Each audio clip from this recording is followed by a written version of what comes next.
Senator Booker. Thank you. Thank you, Mr. Chairman.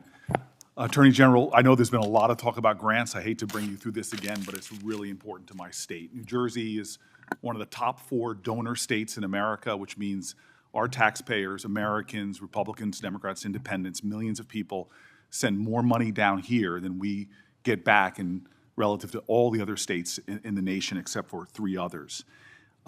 We've been talking a lot about different grants. I want to be very specific about Office of Justice Program grants.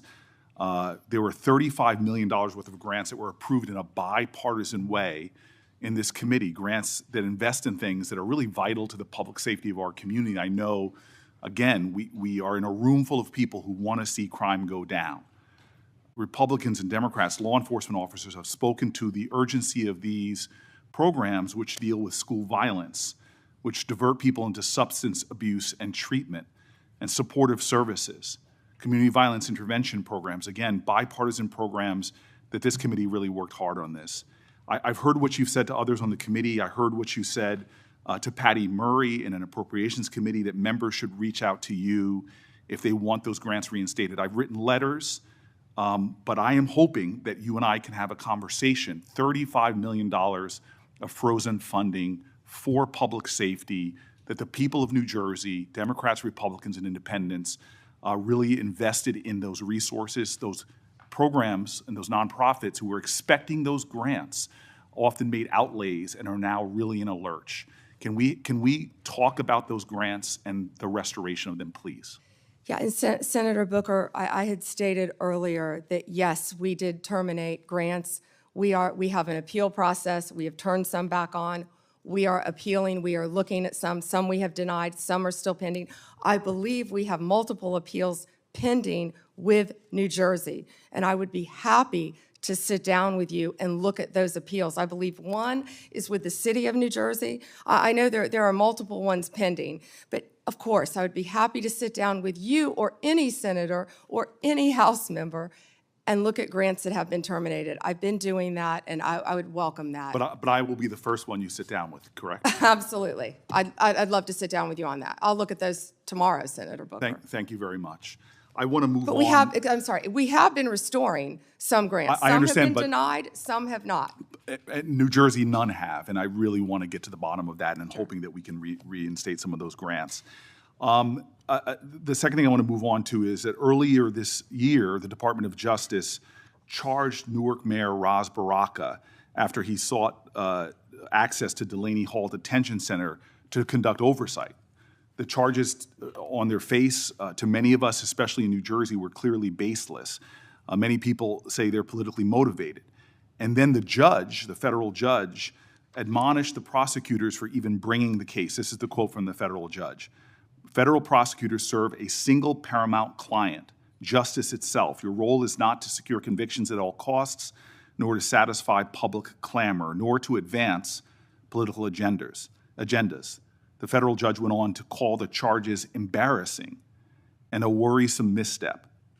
Mayor Baraka was arrested that day on the scene, and I know you understand this, to arrest a mayor of a major city on charges that were called by a federal judge embarrassing and a worrisome misstep is very concerning to me, and I think should be to the whole committee. A recently released video shows a federal agent telling fellow officers that the decision to arrest Baraka was, quote, per the Deputy Attorney General of the United States. And I'm assuming that person is Todd Blanche.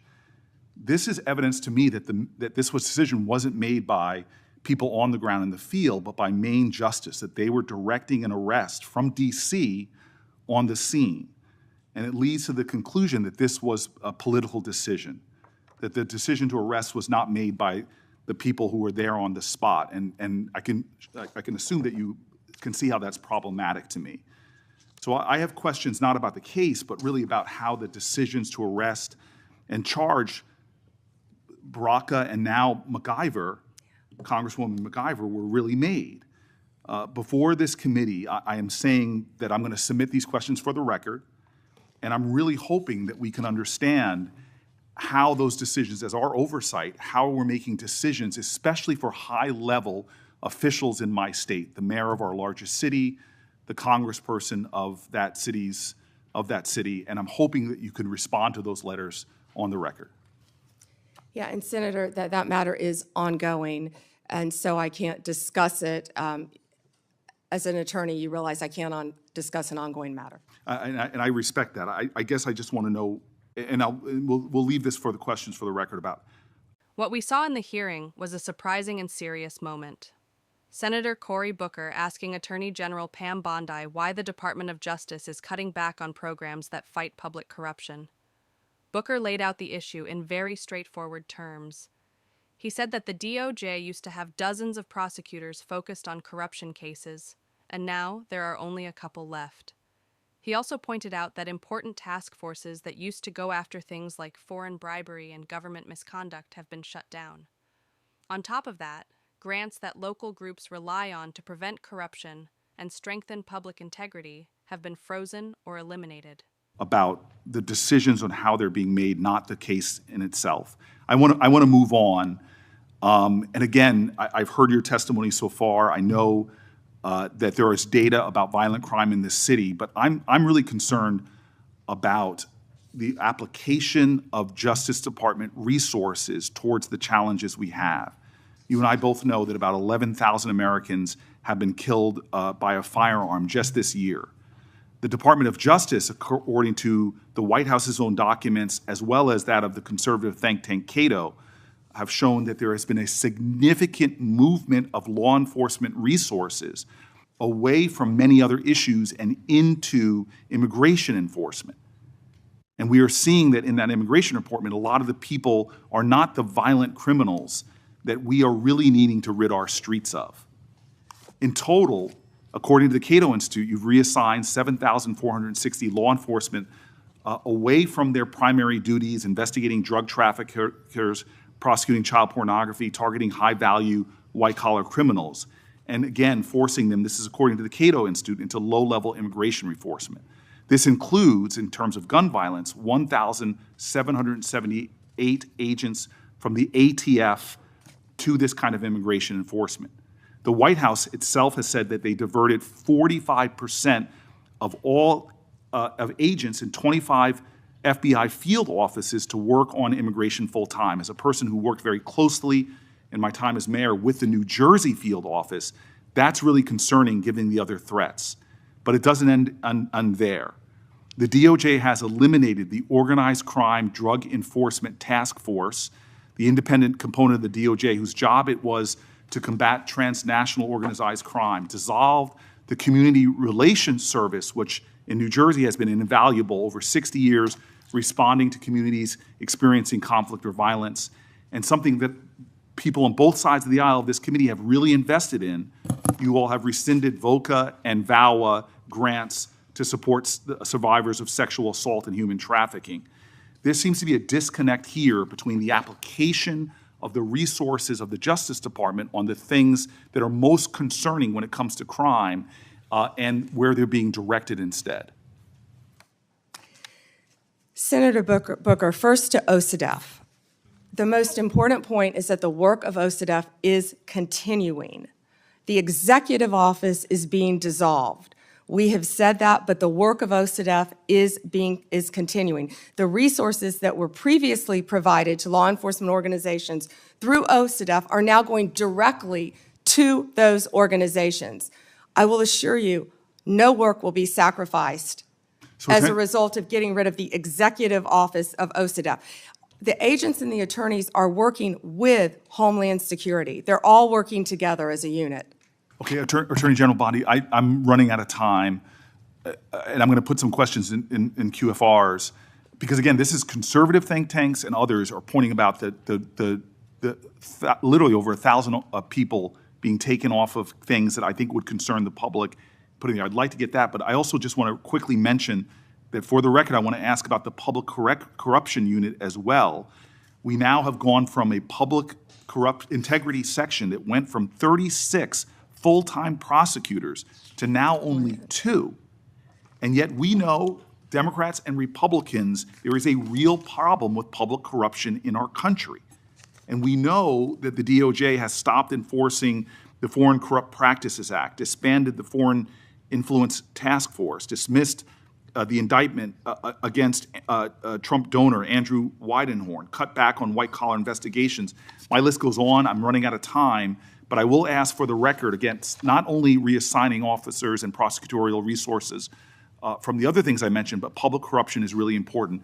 I want to talk about an area of bipartisanship on this committee, which is antitrust. This is a very bipartisan area. In June, the Antitrust Division finalized a proposed consent decree with Hewlett-Packard Enterprises and Juniper Networks settling the DOJ's challenge to the company's $14 billion merger. Reportedly, your Chief of Staff, Chad Mizell, and Acting Deputy Attorney General Woodard overruled career antitrust staff and approved the merger. This is a massive area of concern for Americans writ large. This is an area where corporate power is growing, corporate concentration in our country is happening at great degree. I'm grateful that the ranking member with Mike Lee on a committee that is really trying to get into this disturbing trend. And the issues right now in the Justice Department, the resources being put on it, and the appearance of improprieties that we're seeing are troubling. All I want to ask as my final question is, would you commit just to talk about antitrust to coming before the Antitrust Subcommittee led by Senator Lee to discuss antitrust enforcement in our country? We're over time. May I answer, Chairman? Yes. Senator Booker, I work hand in hand with Gail Slater. She is doing an incredible job. I said that earlier. I will let Gail Slater handle all matters with antitrust.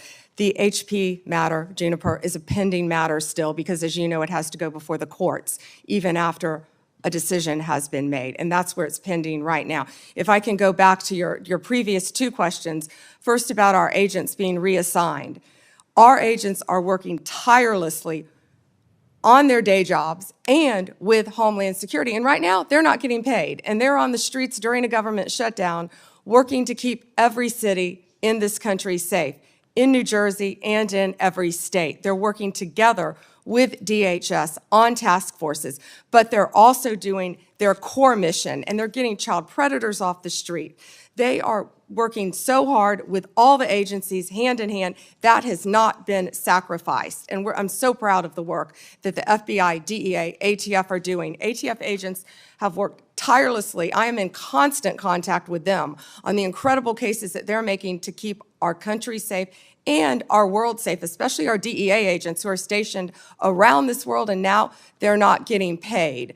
Back to the public integrity section, the last point you made. It has not been slashed. Those are going to the various U.S. attorney offices to be handled in each office around the country instead of one unit based in D.C. Yeah. Thank you, Senator. Before Blackburn, my Democrat colleagues continue to criticize the DOJ for their role in President Trump's historic immigration crackdown. They've talked about due process. They've talked about the lack of transparency and oversight. In other words, the tools the country uses to keep government honest are being weakened, and Booker wanted to know why.